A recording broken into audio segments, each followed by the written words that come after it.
To see everybody. All right. Okay, I made a bit of an executive decision to not do every Mishnah, which does not imply that every Mishnah isn't rich with important ethical information about how to live our lives. But some of them are more nogea. They're more relevant to the lives, to our contemporary lives, to our personal lives. And so because the whole corpus of Pirkei Avos is very vast, I decided not to do each one sequentially and just take the ones that I felt were really, really lessons for how to live our lives and really have a personal message for our contemporary times. So I did skip a bit because there's a lot about judges and justice and the sages. And I moved on to a Mishnah that I think everyone in this Zoom room has heard of. Some of you have learned already. And that's the 12th Mishnah. And I think it's very powerful for the times that we live in. What's ironic about this Mishnah is it really does describe a time in Jewish history that was quite similar to the times that we have now, in the sense that there was a tremendous amount of infighting, there was a tremendous amount of divisiveness, and there were luminaries in the Jewish world who sought to transcend the divisiveness and really get to the emes, to get to the truth. We always talk about this, it's repetitive, but I can never get enough of it. Which is that the word emet, truth, is a very powerful word in the sense that the first letter, we've talked about this, is the first letter of the Aleph Bet. The mem is the middle letter of the Aleph Bet, and the taf is the last letter of the Aleph Bet. And each of them have two legs at the bottom of each letter, meaning to say that truth, what's really, really true, what God wants for people will endure, just like the word emet is in a state of total balance with the aleph and the mem in the middle and the taf at the end with two legs as on each of the letters. Aleph has two legs at the bottom, mem has two legs at the bottom, taf has two legs at the bottom, and that represents to us something very powerful, which is important to keep in our minds, which is that if something is really truthful, it's going to endure. It's going to withstand and transcend all the vicissitudes of our life, and it will last. Whereas falsehood will not last, and we learn that with how it's spelled. It's spelled shin, kuf, resh. Those are all three letters toward the end of the alphabet, and they all exist on one pointed bottom, meaning to say each letter is a little bit wobbly and it all stands on one side of the Aleph Bet, meaning that it might hold sway in a generation, or it might, an idea that's false might be romantic, it might be like the sexy ideas for the times, but if it's not related in truth, in godliness, its power won't stand the test of time, it won't endure. So the times that our Mishnah, which is Mishnah 12, our Mishnah 12, the 12th Mishnah really stands in the time toward the end of the Second Temple, before the destruction of the Second Temple, when there was a tremendous amount of infighting among Jews. In fact, our Talmud tells us that the Second Temple was destroyed because of sinat chinam, because of baseless hatred, because of divisiveness that caused people to not just disagree with each other's ideas, but to hate the actual person. And I think that in and of itself is an incredibly important message for our times, which is no matter what disagreement, no matter how fundamental the disagreement you have with another person, that person is still B'Tselem Elohim, still created in the image of God, still worthy of respect and love, and you can take issue with the perspective, but not the person, which at this point is kind of like so basic for our sensibilities. We know that, we've heard that a million times, But in those days, it wasn't so clear. So what we're going is, in other words, there was tremendous hatred one of the other. And you see it here, you see it in America, you see it in Israel, you see where difference devolves into disgust and contempt and hatred for other people. So some of the things that seem almost like common sense now were not necessarily common sense, and we really need to appreciate from where they came. What was the root of some of the ideas that we take for granted now? The idea of peace, of universal peace, of pursuing peace, of listening one to the other, of loving people unconditionally. These things that are sort of like, you can find them in self-help books today. They're rooted in somewhere. They're rooted really in our Torah. So I want to go to our Mishnah, to Mishnah 12. Julie, if you can share the screen. And a lot of you know this Mishnah. It's a very famous Mishnah. I'll read it in Hebrew. Hillel v'Shamai. Hillel and Chamai. We've all heard of them. Hillel v'Shamai kiblu mehem. They received the tradition from Avtalion and I'll tell you who the other one was, and Shmaya. Hillel says, Hillel Omer, Have mitalmidav shel Aaron. Be like, or be from, or be of the disciples of Aaron the high priest, Aaron HaKohen. Ohev shalom. Be a person who loves peace. V'rodef shalom. And pursues peace. Rodef is an interesting word. It's like pursues peace as the ultimate value. Loves all creatures. And umakaravan LaTorah. And bring them close to the Torah. Hillel and Shammai received the transmission from them.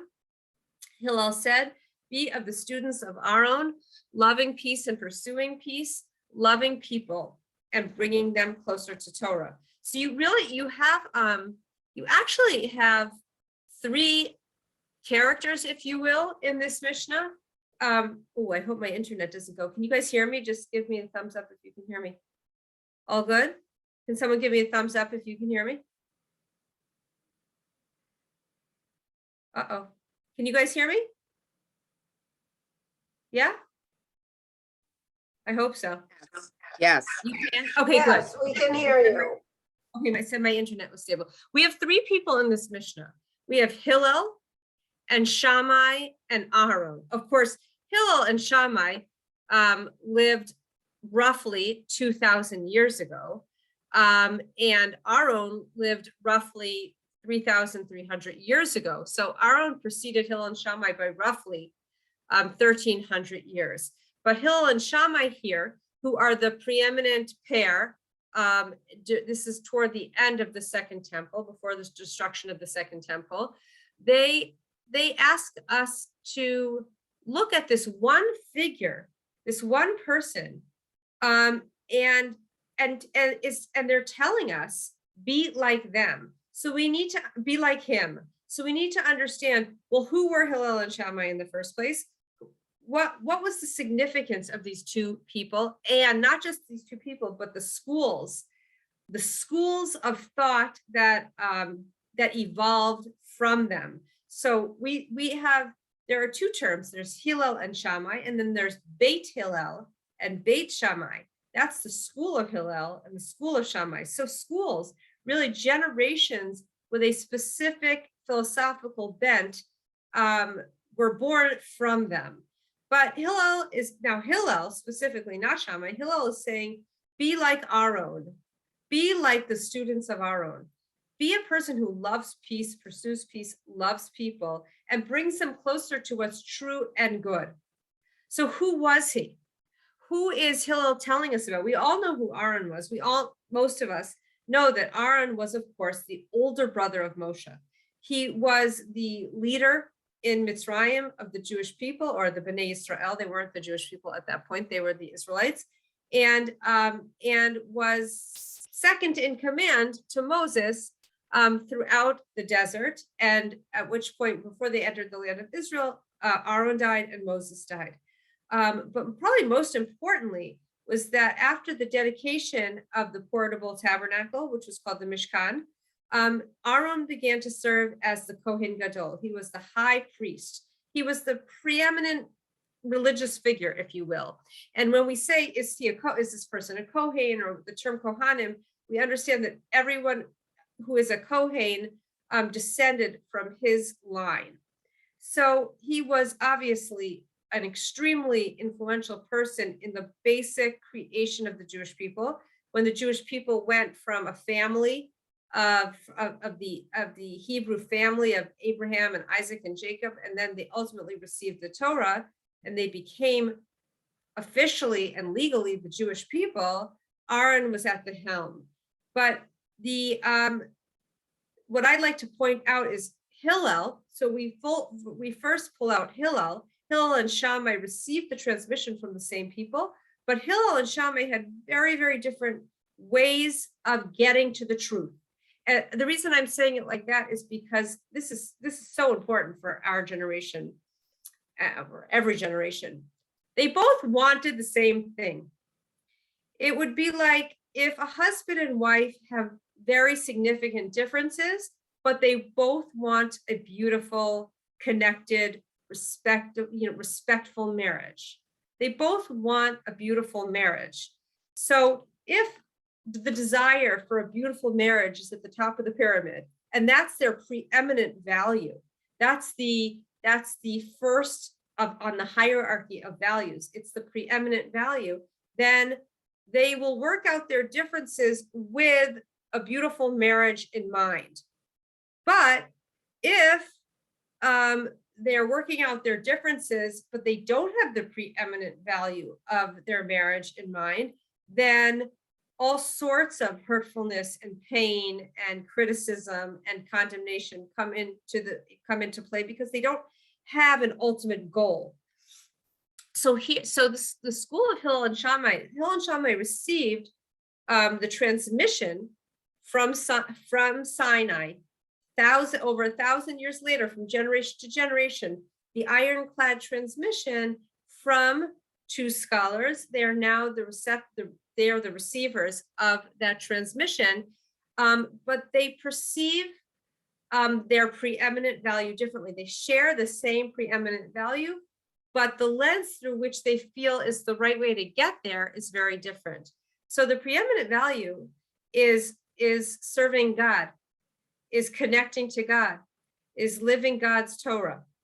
But how they get there, the lens through which one connects to God, through which one serves God, through which one keeps the Torah, their lenses were quite different. But we have a term for that, and we use it all the time in Hebrew. The term is l'shem shamayim. It's a very important word to remember, or term to remember. L'shem, in the name, shamayim, of heaven. The way we use that in a more contemporary way is this argument l'shem shamayim? Are you telling me this l'shem shamayim? Are we having this discussion l'shem shamayim? Is this tension between these two parties l'shem shamayim? What that means is, do they have the ultimate goal of serving Hashem, of upholding the Torah, of connecting to God? Is that the ultimate value? Or do they just want to get at each other? Or do they just want to fight? It makes all the difference in the world. And Hillel and Shammai represent machloket l'shem shamayim, argument or difference for the sake of heaven. We want the same thing. The question is, how do we perceive is the right way to get it?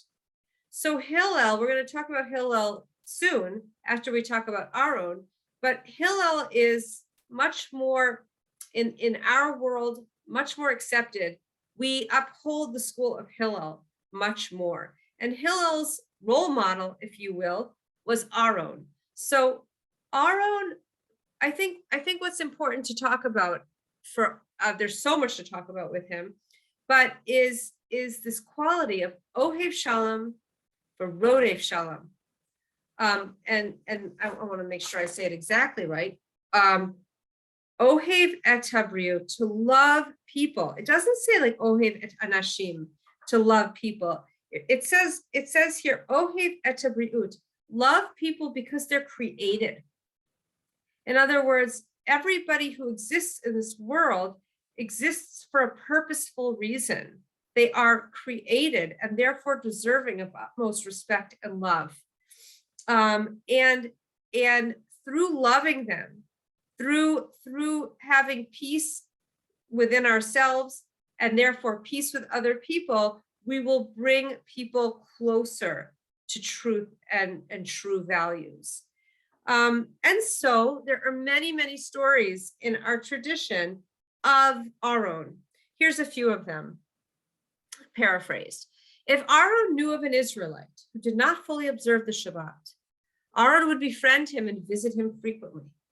Soon the man would say to himself, when such a great personage as Aaron the Kohen Gadol is my friend, how can I violate the Shabbat? Out of sheer shame. Okay, now today shame has a bad name, but in Hebrew, shame, busha, is actually really a beautiful concept. We now talk in modern parlance, we talk about shame as like something that's unhealthy, like guilt would be I did bad, and shame is I am bad. But in and that's not good. But in Hebrew, busha does not mean I am bad. Busha is God, you created me. I have godliness within me, and I have incredible potential. And my behavior, what I did, what I said, was not emblematic of what you created me to be. And when I feel that I'm acting in a way that's disconnected from the godliness that you endowed with me, I feel busha. I feel shame. It's a beautiful quality. And if you don't have shame from a Jewish perspective, you are actually, the Talmud says it's questionable whether you're Jewish. I don't really know what that means, but that's from the Talmud. But the point I'm bringing out here is that shame is a critical quality, is an important quality in Judaism, as opposed to the way we think about it in modern terms, which is something inherently not good. So out of shame and regard for his friend, the man would repent and change his ways. Again, this is something that isn't so surprising in today's day and age, but he was revolutionary in his time. He was revolutionary in his time. It's funny, when I was at we spent Shabbos at Italia and Hillel's house near Tel Aviv, in Givat Shmuel, where they live, and they went to shul, and I didn't feel like going to synagogue, so I was home and just sitting around. So I looked in their bookshelf, and I found a classic book that most people have read, but I had never read, which was Dale Carnegie's How to Win Friends and Influence People. The famous first self-help book, but it was written in the 30s. I mean, the examples that he gives are examples from the 20s and 30s. It's actually really fascinating to read it. But that book took the world by storm, absolutely took the world by storm. And the things that Dale Carnegie brings up are things that we know now, which is nobody wants to be criticized. The way to talk to people is to understand what's interesting to them and meet them where they're at. All sorts of things. He has lists. He has chapter after chapter of ways that people want to connect to you, and ways that you can influence them positively, and ways that you can establish good energy with people and make things happen. But it took the world by storm. But so many of the things that Dale Carnegie brought up in that first self-help book, this was Aaron. He would never criticize. The minute that a person feels criticized, they shut down, go into defensive mode, and fight back to sort of manage the anxious feelings of being put down in the first place. It never, ever works. So Aaron would never say, you can't do that, it's not Shabbos. He would basically say, I care about you. I see you. You matter to me. And the other person would say, if he sees me, if he accepts me, if he loves me for who I am, then how could I possibly violate the Shabbat? again, out of busha, out of healthy shame. Like this behavior is beneath me. And he would repent and change his ways. So that's one story about Aaron. Here's another famous story. If Aaron would observe two people quarreling, he would afterwards approach one of them with the following. I just saw the other fellow beside himself with grief. He's sitting there saying it's all his fault, and how can he ever possibly face you again? Aaron then promptly went to the other fellow with the exact same story. The next time the people met, they would tearfully hug each other, the issue that they had been arguing about long since forgotten. It's a famous story of Aaron HaKohen. He would tell one that the other really wanted to make up, that they felt terrible. He would tell the other the same thing too. Everything would melt each with it, because we know from our own experience, sometimes we just need the other person to say, I was wrong, I'm sorry, so he would almost precipitate that and create shalom. He was credited for saving relationships, for saving marriages. And it was all from love. It was all from high regard, from acceptance, and from positivity, which is a little bit common sense, but we mess this up all the time.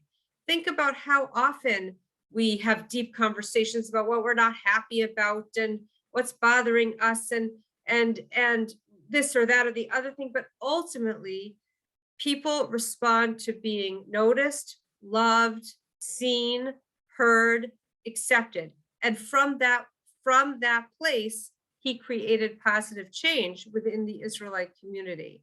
So this is who, I'm trying to, Julie, go down. This is who Hillel, 1300 years later, is telling us to be like. By the way, there were two people. You can't speak about Aaron without speaking about Moshe.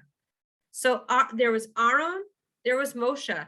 And obviously it goes without saying that they were both the preeminent leaders of the Jewish people. However, Moshe had seniority. He was chosen by Hashem to take the Jews out of Egypt and lead them through the desert up until the precipice of the land of Israel, and give them the Torah and teach them the Torah and make sure that they entered the land of Israel knowledgeable about the Torah and ready to be a wholly separate people for the rest of history. So that was Moshe's responsibility. But it is a very powerful thing to read in the Torah, the different reactions of the people when Aaron died, right before they entered the land of Israel, and then subsequently Moshe died. So when Aaron died, it said they bewailed him. They because he saw them and loved them and accepted them and tried to bring out the best in them, and never criticized them and didn't tell them what they were doing wrong, but kind of caught them doing right, because he was that kind of person. When he died, when the entire assembly saw that Aaron had perished, they wept for Aaron 30 days. We all know that 30 days are the days until the Shloshim. That's the 30-day period. There's a holy kind of segment of time. There's Shiva and then there's Shloshim. That's the 30 days. They wept the whole time. Who? Everybody. Kol Beit Yisrael, the entire house of Israel. And when Moses died, we hear something very different. The children of Israel bewailed Moshe in the plain of Moab for 30 days. Then the days of tearful mourning for Moses ended. So kind of what you gauge from that is that they mourn him al pidin, according to what you're supposed to do. They mourned him according to the laws of mourning, if you will. But with Aaron, they wept. It was an emotional outpouring. What was the difference? Because when you understand the difference of Aaron and Moshe, you're going to understand the difference of Hillel and Chamai, and you're also going to understand why you, in your own character, probably tend toward one of them more. But ultimately you need both. So Aaron was mourned by everybody. It does not say that with Moshe. Julie, go down, please. Why was Moses not as universally mourned? And the Yalkut says, Julie, if you, if you'll go to the, there you go, just a little more. That's right. Why not? Because he was tough on them. He was responsible for taking the Jews out of Egypt, bringing them into the desert, receiving the Torah, going back up and making the decision to break the first set of tablets, going back up and receiving the second set of tablets again, teaching the people Torah, ensuring that the Jewish people were understood what it meant to be a holy people, keeping very specific, very difficult, very separate laws from the rest of humanity for the rest of time. The imperative of being a judger, of being not so touchy-feely, was Moses. Moses was the judge. Moses was the teacher. Moses was the ensurer that the transmission would continue. And they played very, very different roles. Now, usually people remember you. We've quoted this Maya Angelou quote so many times, but I continue to love it, which is people really remember you for how you make them feel. And that really was the critical difference. People will forget what you said and people will forget what you did, but they won't forget how you made them feel. They will not forget how you made them feel. And we often forget that and don't make people feel so great. But the truth is that people only remember us in their hearts when we see them and we hear them and we listen to them and we accept them. And that's why the nation, they wept, all of them, in an almost like uncontrollable way for Aaron, and they had a more measured, almost like, if you will, like a legal mourning period for Moses, because Moses played a different role. But at the same time, did we need Moses? Yes. We wouldn't be here today. We wouldn't exist. There would be no Jewish people had there not been a Moses. So we can't just say that loving and peaceful and accepting and the heart and that's the only thing that matters, because there's right and there's wrong and there's integrity and there's law and there's yashrus, which is being straight and being honest, and gevura, which is being exacting on oneself and sometimes of others to make sure that people are doing the right thing. That's also necessary. That was Moses. So Aaron, Hillel is telling us, be like Aaron. Another thing about Aaron that I just want to say before we move on that's really remarkable is that he was the older brother. He really should have been given should have been, whatever that meant. It would be the equivalent if parents said there's two siblings and parents said, you know what, we're leaving our will to Sally because we feel she deserves it, and we think you're okay without it. That's not really a good analogy, but the idea is there was who was going to receive the Torah from the mouth of God and bring it down and teach it to the Jewish people, ensuring the Jewish people would keep the Torah forevermore. It was his younger brother. And when it's clear that Moses is going to be accepted, is going to be chosen as the leader of the Jewish people, Moses starts to get very, very nervous. He doesn't want to assume the mantle of leadership. Why? Because his older brother, he's got an older brother. And God says to Moses, basically, don't worry. Aaron will see you and he will yismach belibo. He will rejoice. He will rejoice that you were chosen for this position. He will sincerely rejoice for you, Rashi says. So the ability to take pleasure in what other people have, knowing that if it's not yours, it's not what you need. That sort of emunah, that sort of peace within oneself reminds us that if we want to make peace in our relationships, this is so true, and you all know this, in order to make peace in your relationships, it begins with being at peace with yourself. And conversely, the more controversy, the more discord, the more tension we have in a relationship, chances are the less peace we have within ourselves. That everything, of course, we learn this from the famous verse in Leviticus, which is love your neighbor as yourself. The idea that we only love other people to the degree that we love ourselves. And we see that Aaron had this basic healthy self-love, self-respect. How? That his younger brother could be given this position of preeminence. And God says, don't worry, Moses.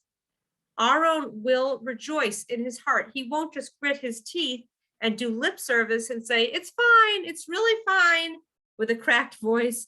No, he will truly rejoice because he has the emunah to know that every person is created with specific kochot, with specific strengths, and everybody has their own tafkid, their own mission in this world.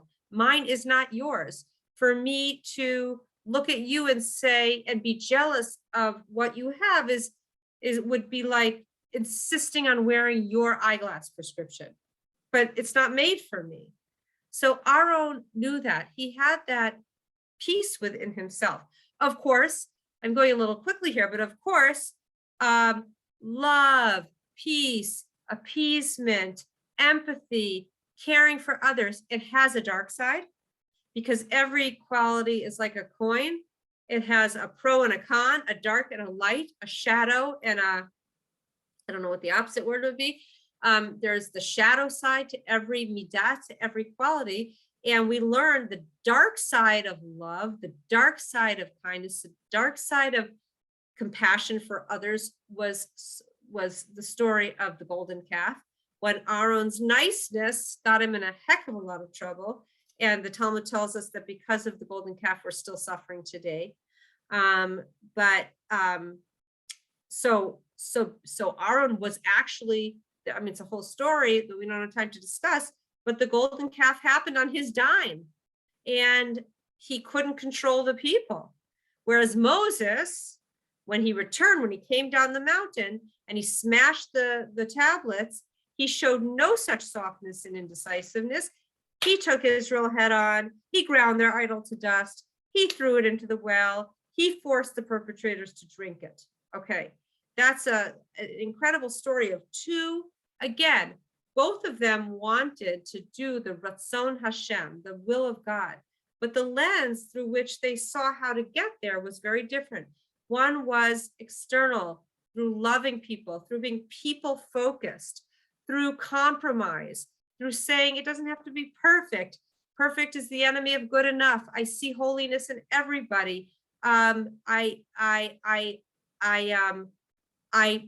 bring light into the darkness of the outside world and shed a little bit of light wherever I go. I see the holiness that's latent in everything that exists in the world. That was Aaron. Whereas Moshe was, this is right, this is wrong. I expect it for myself. And with that exactitude, I'm going to expect it from the nation. So one is chesed, one is gevura. And we see the exact same roles or dynamic played out in Hillel and Chamai. So Julie, go down here. Go down to the next. I did more pages. This one's a little bit longer. Okay. So very, very similarly, that in most instances, we would always see that the school of Hillel would rule somewhat more leniently. Now, when I say lenient, I mean within the boundaries of halacha. It wasn't non-halachic. It was all within the boundaries of Jewish law from Sinai. but Hillel would always look for creative ways to apply the law in ways that people could live it, that people could live halachic lives in the world.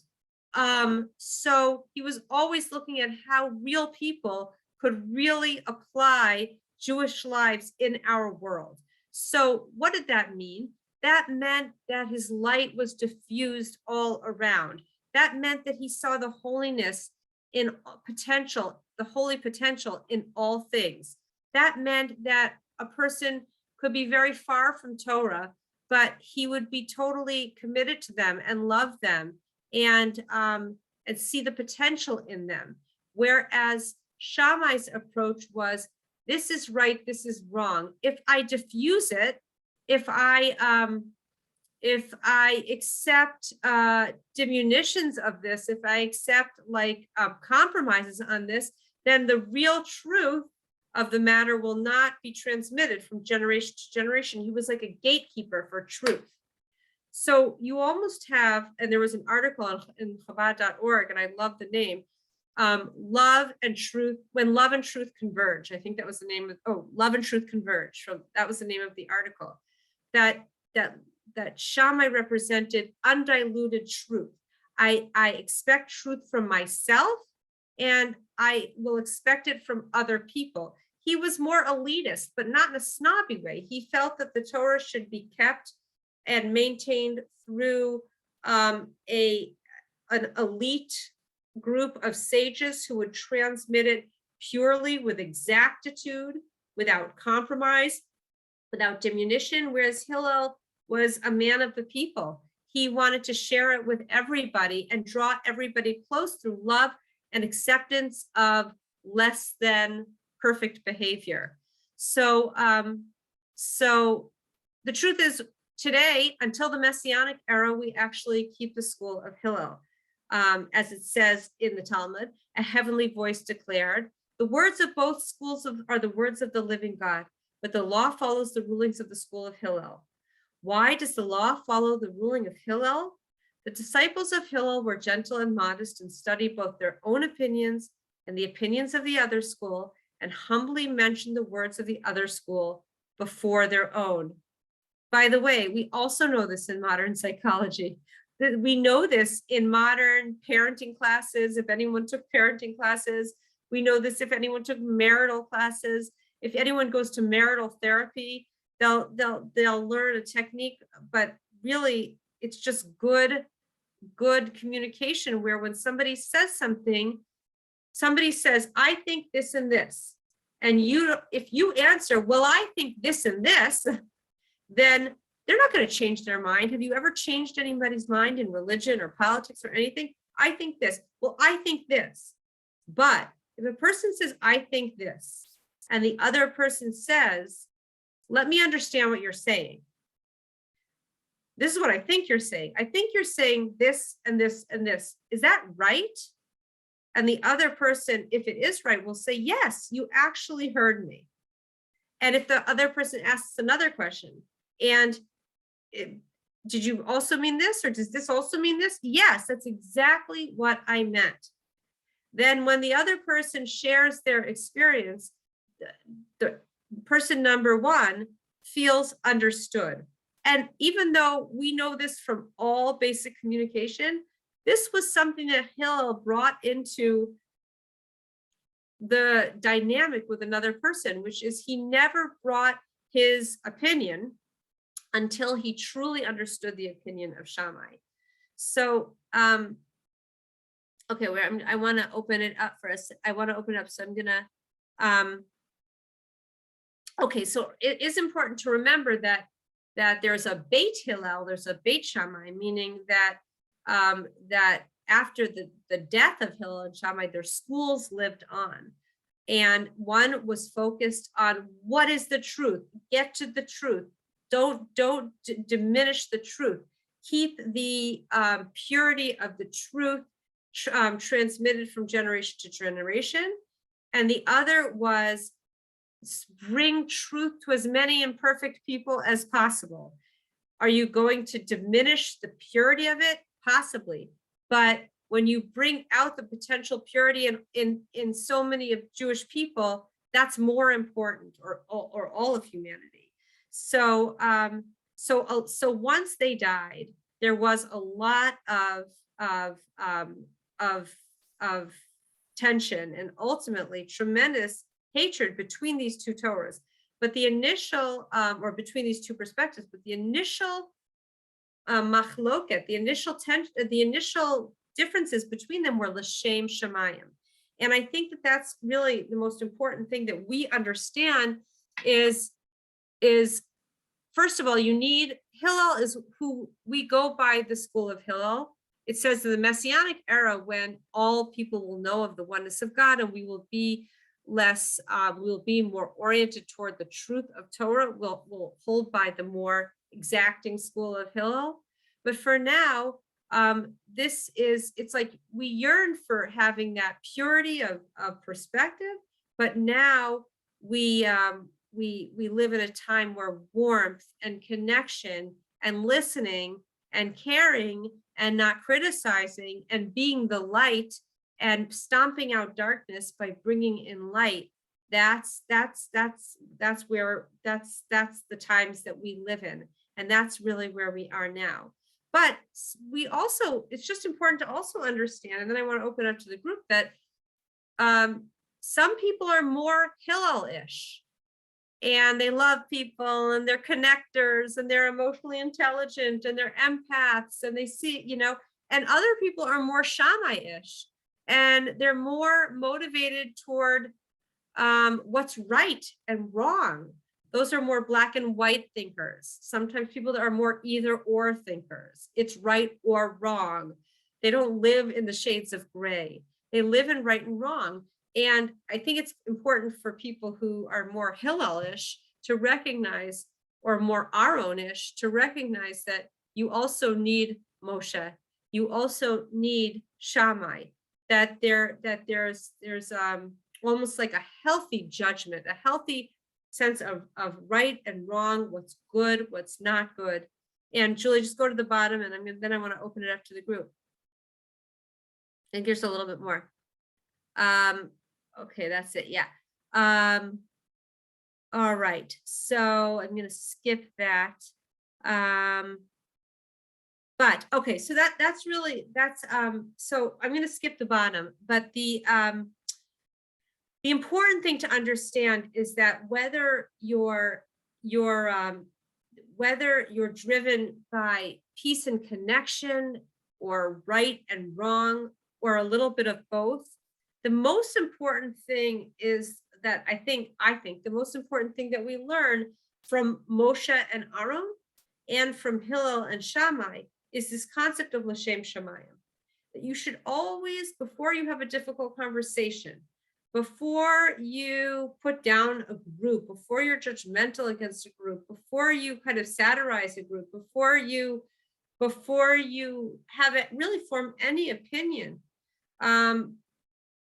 always ask yourself, am I being l'shem shamayim? Is my motivation to resolve, to create resolution, to create growth, to unleash potential, or is is my motivation to just unload, to just get out my frustrations, to hurt, to embarrass someone, to prove myself right? And the Talmud really tells us that every argument that's l'shem shamayim will endure, like Hillel and Shammai, and every argument shelo l'shem shamayim will not endure. Just like everything that's ultimately truthful will endure, everything that's ultimately false will not endure. So too, everything in your life that's motivated by the right by the right ultimate value will endure. It will lead to good things that last. But anytime you're motivated by ego, or by your fragile ego, or by hurting or getting back, or whatever it is, that won't endure. That will cause discord and ultimately won't endure. So, and that's just another thing to keep in mind. And I think just to end, I think it's very, very important for the times that we're in, because we live in such a divided world. We live in a world, I mean, in a country that's almost at war with itself. And Israel's another ball of wax, but it's, it's also there, it is so important in this sense to be like the disciples of Aaron, to be like the students of Aaron, that Hillel and Chamai could look just like Hillel and Chamai, and Moses and Aaron could look at how to get to truth very, very differently from each other, the spiritual lens through which they looked at the world, how the world made sense to them, how to relate to people, how to relate to sinning, how to relate to people who didn't keep the Torah, how to relate to an imperfect world. They saw how to deal with it exceptionally different, but they had the same bottom line goal, which is to serve Hashem, to do the will of God. And when that's our most basic goal, then our strivings are going to endure. But when we divorce ourselves from that goal and we act from a place of ego, those decisions, those moves, those behaviors will not endure. Okay. I want to open it up to the group. I can't find my phone. What time is it, guys? Can we unmute? What? It's 12:51. Okay, good, perfect. So we have 9 minutes. So does anybody have anything they want to share or about the Mishna itself, to be like Aaron, but recognize that we? Yeah, anybody have anything they want to share? It's Trudy. I have a quick question, if Hi, I can. Trudy. Hi. Sorry, I'm here. Oh, I see you. You're wearing the same green shirt that I'm here. I'm here. Okay, good. And then the same outfit I've been wearing for weeks. No. Just real quick, that Chabad article. Right. Yeah. What's the name of the Chabad article that you mentioned? Oh, it's a beautiful article. It's a sikha from the Rabbi. It's called I think it's When Truth and Love Converge, or Truth and Love Converge. Okay, thanks. I just was curious about that one. I think very, very beautiful article. No, this is great. This is a great class. Thank you. I really enjoyed it. And I came in late, but it's great. Thank you. So you only get a B+ this time because you came in late. Yeah, I know. It's good. I'll work on it. Thanks. It's good to see you. What did you like about it, Trudy? What's important? Well, I, of course, took it right away because, so for me, there was a communication piece in here that was also really impressive, because I guess I actually have one question for you too. You talked about how in this world, before Mashiach, we are following Hillel's way. When Mashiach comes, will we be switching to Chamai? That's what the Talmud says. Okay, so that's really interesting to me. I don't know yet what to make of that. I'm finding that's interesting about how the world will be different than when that happens. But then there was, for me, that it became a whole lesson about communication and listening to other. Oh, I lost you. Do you guys hear her? Shoot, you froze.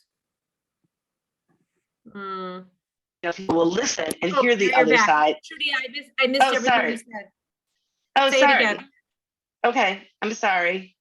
Don't be sorry. It's the Zoom. It's Zoom. Okay, Just what I'm saying is that when you started talking about how Hillel interacted, how Hillel would state Shammai state first, and that's really the reason why we listen to Hillel. Right? One of the reasons Hillel is the side we are always told to follow, is because he is presenting both sides and listening to both sides, but then presenting his own, which is a really good communication piece to be able to tie in for others. That when you're trying to make a point, you will get the most by being able to present to the other person that you hear them first before you present your thought. So I started taking notes at that point, and so that's when it just really hit me. So anyway, so yeah, yeah, thanks. right. Absolutely. great. And I didn't say this, but I think this is also what we learned from Hillel and Shammai, is that Hillel would always look for, it's so funny. When I was reading over Shabbos, I was reading the Dale Carnegie book. Is it Dale Carnegie? Yeah, Dale Carnegie. The Dale Carnegie book, the famous first self-help book. And he says, always look for what you have in common, first you look for the more, Dale Carnegie was saying, look for the nobler cause. In other words, I think this about COVID. You think that about COVID. So I could say blah, blah, blah, blah, blah. And you could say, no. It's totally not true. Blah, blah, blah, blah, blah, right? But if you said to me, Allie, I hear your point. This is what I hear you saying. And I think and then not only do you truly hear what I'm saying, but you also say, we both want the world to be a healthy place for, maybe whatever it is. The point is, what Hillel would also do is he would tap into what Shammai was really trying to achieve. You want to keep the Torah in its beautiful, in its godly state, the way God gave it at Sinai. You want that transmitted. In other words, we tend to satirize the other side, whether it's in marriage or in politics. We tend to just be like, to almost that the other person is ridiculous. But when we understand the other person also has something good that they're trying to achieve, and looking for that sort of common striving that you both share, what unites you, as opposed to where you differ. Yet another thing that Aaron did, that which is, like you said, Trudy, which is why one of the reasons why we follow the school of Hillel in this stage of Jewish history.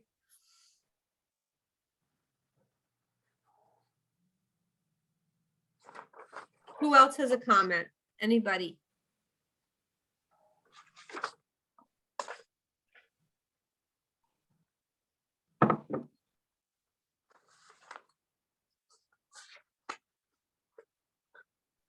Allie, I missed the beginning. At what times did Hillel and Chamai live at the same time? I missed the beginning when you gave the dates. Yeah. Hi, Did they- Carolyn.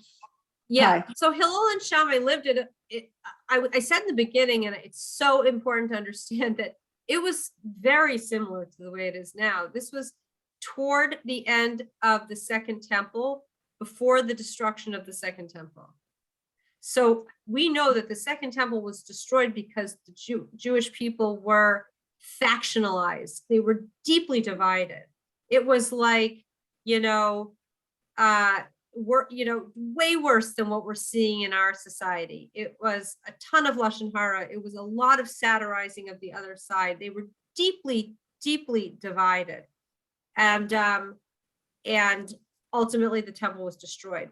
And the schools of Hillel and Shammai went in different directions, because but Hillel and Shammai, who lived in the time of the Second Temple, their arguments were L'Shem Shemayim. But what came out of their schools were not always L'Shem Shemayim, but they lived in the times of the temple, toward the end of the Second At Temple. the same time. What? So they lived at the same time. Did they communicate with each yeah. other? Their differences? Oh yeah, they were chavrusas. They were peers. Partners? They were partners. Be interesting to read some of the things they actually wrote to each other. Yeah, right. In And that's communication. why that's right. And when you hear about the listening and the whatever, that's because they were actually physically with each other.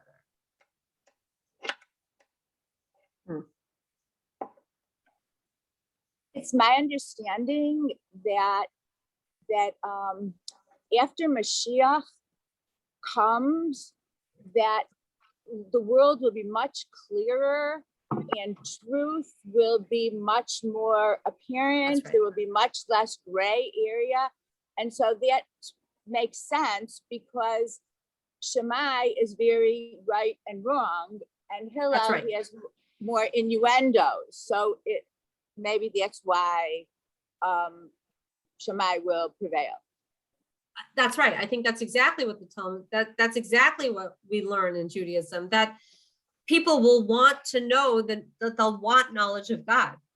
We'll be in a different place, like Susie said, and we'll be truth seekers. So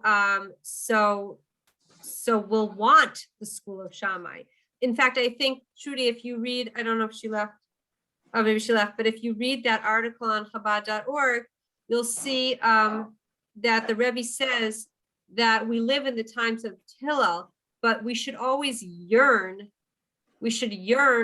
for the day that we will follow the school of Shammai, because we will want the truth in a very, clear, undiluted way.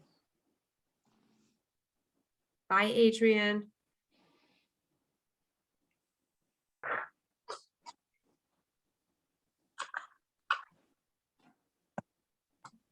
By the way, anyone who was on, I see Chava and Lauren, I think that, and Julie, they were on the trip for the momentum trip. And in the momentum trip, they do a personality assessment. And there's different personalities, but one of the personalities is a tov. And there's two kinds of tovs. There's a judgmental tov and a non-judgmental tov. But that personality type is more black and white. Like, this is right, this is wrong, this is justice, this is not okay, this is not the rules, these are the rules, this is the right thing to do. You can be judgmental and judge other people for not being that way, or you can be non-judgmental, but there is a personality type called the Tov. That's the Moshe, that's the Shammai. It's more black and white thinking. And we need that is not easy for people who are not Tovs, but we can see why that kind of personality type is essential.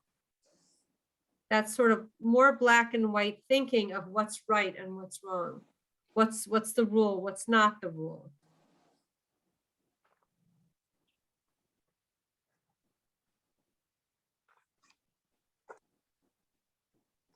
Why is that essential? Hi, Stephen. Why? How come Why it's the is first black- time you've why shown is- the light of day? You're Why- emerging from the dark. Yeah, re-emerging from the dark. Why is black and white thinking essential? What do you think, Stephen?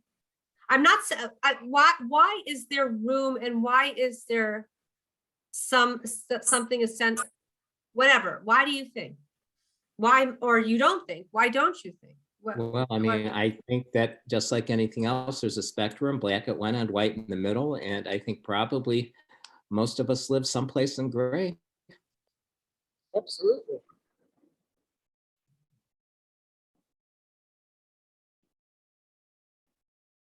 And with black and white thinking only, there's no compromise, and without compromise, there's no forward movement. Maybe that's why until Mashiach comes, we cannot exist in the school of Shammai. We can only exist in the school of Hillel. And maybe that's why the people bewailed the death of Aaron, whereas they just kept the laws of mourning for Moshe, because we can't move forward with exactitude. We can only move forward with acceptance and love. But think about it. Think about why. Let's phrase Stephen's question a little bit differently. Why was Moshe's character trait of justice, of gevura? Gevura means doing the right thing. Why was that necessary? Why wouldn't we be better off with all Aarons and no Moshe? Why did we need Moshe?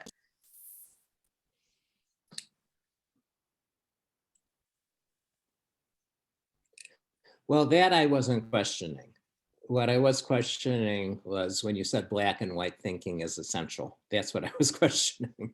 I understand that there's a balance. Maybe it's not black and white thinking. Maybe I use that word. I didn't see that in anything that I read or learned. I saw other ways to describe it. Maybe that's not the right terminology.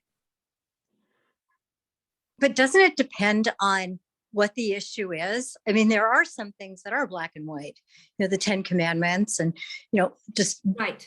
prosaic things. And there are other things where there's a big spectrum for interpretation. Right. So if we want to uphold truth, then we can't only be in the touchy-feely zone.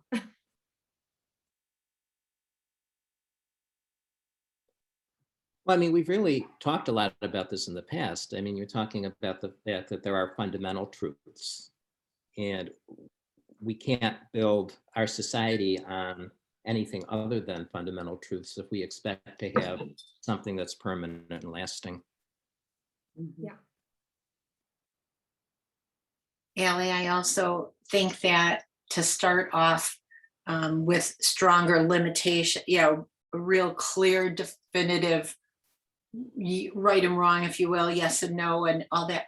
I mean, we're humans, so maybe when God created this and Hashem created this and made these, that, or the interpretation, because I guess I'm saying half sentences here. What I'm trying to say is, as human nature goes, if we don't start with really understandable, firm parameters, there could be a lot of chaos, right? I mean, people will go this side and down the middle, all over the place, where at least start with the rule of law, right? And see, I don't know, does that make any sense? Like, I'm sorry, I'm saying like half sentences. Yes, right. Okay. No, you're making a very important point. Now, the problem is, Donna, that our concept in modern times of what is non-negotiable, what is firm, what is basic justice might be differing at this point. Mm-hmm. It's different. And that might be problematic, that we're not necessarily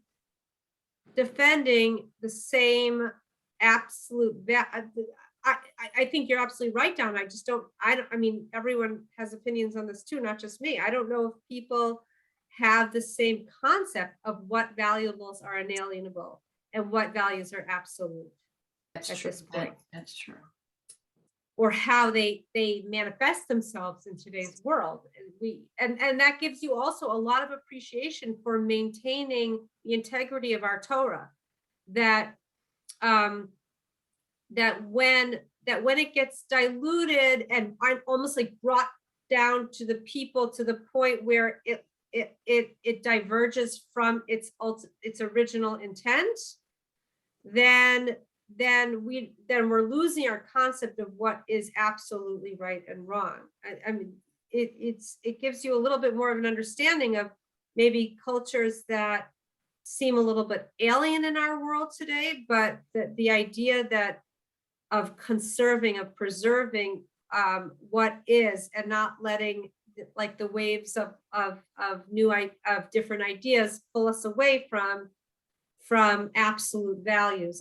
I mean, you can see where this gets there's tension with these ideas in modern society, what those values are and how they need to be upheld. It's not what you're saying, Don, is true, but it's complex in our society. I see that thing. Yeah. Okay, everybody, I want to honor everybody's time. But at the end of the day, we're told to be like Aaron. So give it a go this week, and we'll report back next week on what it means to pursue peace, to love people, and bring people close to good things through love, through love and respect. So thanks, everybody. Allie, we love and respect you. Thanks for. Yes, we do. I respect you right back. Very, very much. Love you guys. Have a good week, everybody. Bye, everyone. Thank you. Bye-bye. Thank you.